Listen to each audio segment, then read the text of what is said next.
this is a topic that I've chosen because I'm hopefully at least somewhat good at it. It's called parenting. So if I fail at this speech, man, I must be a terrible parent. You know what I mean? So also, before doing this, I did this in front of my daughter, and at least she found it funny. So if you guys don't find it funny, at least at home, my daughter's just cracking up. So parenting. I want to say, show of hands for how many parents are out here today. Wow, quite a bit. 1, 2, 3, 4, 5, at least 5. So for you parents here that are here today, I want to say this is nothing new to you, but I hope to be able to walk down memory lane with you, to be able to reminisce and remember the good times that you had raising your young son or daughter. For those people who have yet to experience the joys of parenthood, I want to say, I want to give you a few golden nuggets here today to give you some tips about how to be a good parent based on the meager 4 years of experience that I've had so far. So it almost feels like yesterday, remembering back 5 years ago when I was laying down in bed, just reading my Kindle, and all of a sudden my wife in the other room, the bathroom actually, she says, "Honey, guess what?" I was like, "What?" I wonder. "So I'm pregnant." All right, okay.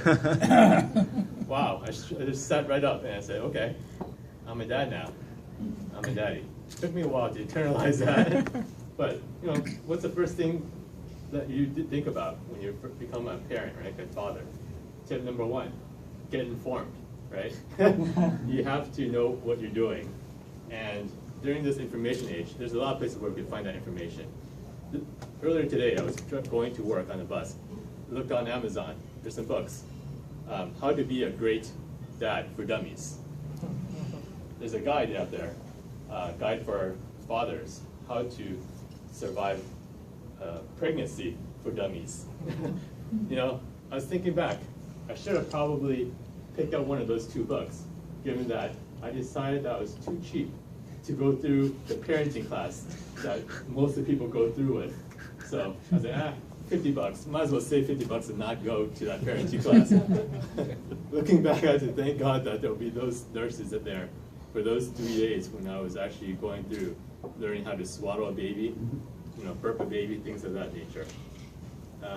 Another way that you can learn how to be a parent, of course, is friends or family. They always like to give advice, right? Especially ones that are already been parents.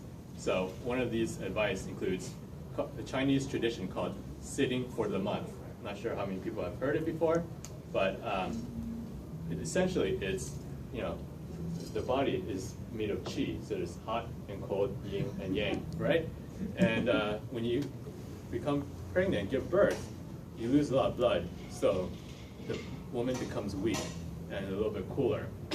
To help with the recovery process, the lady, you know, they have to basically sit for the month. So I said, oh, maybe I'm just gonna sit down here for 1 month, kick back, relax, right?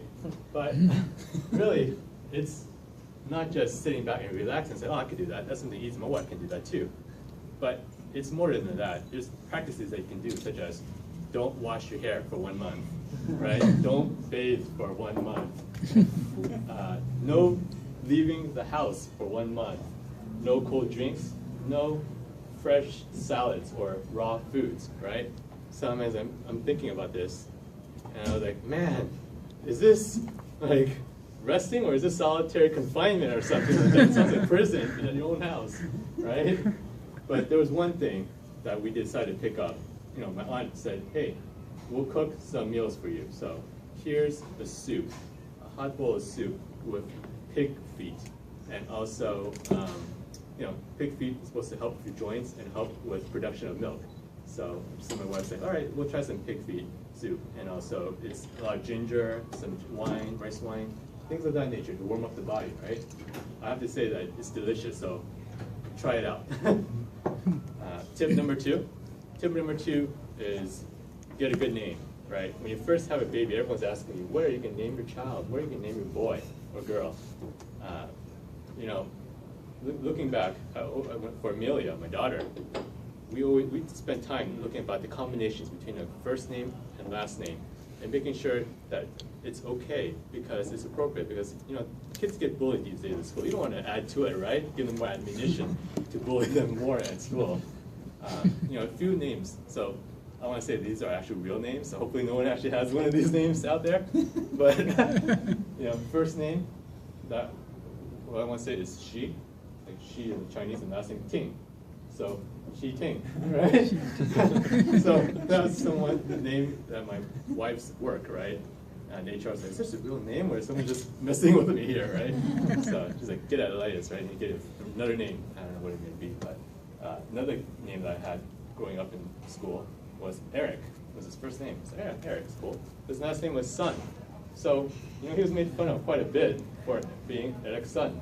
I was like, all right, man. All right.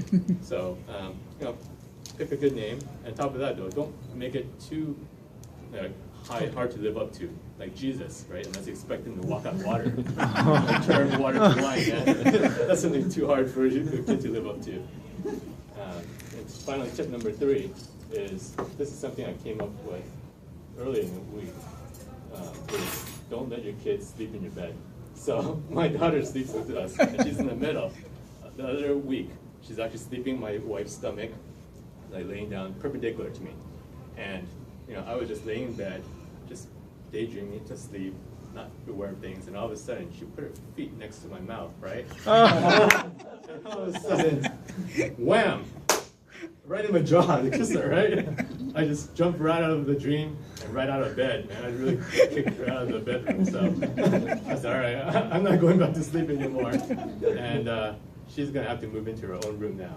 So Amelia 1, Gary 0.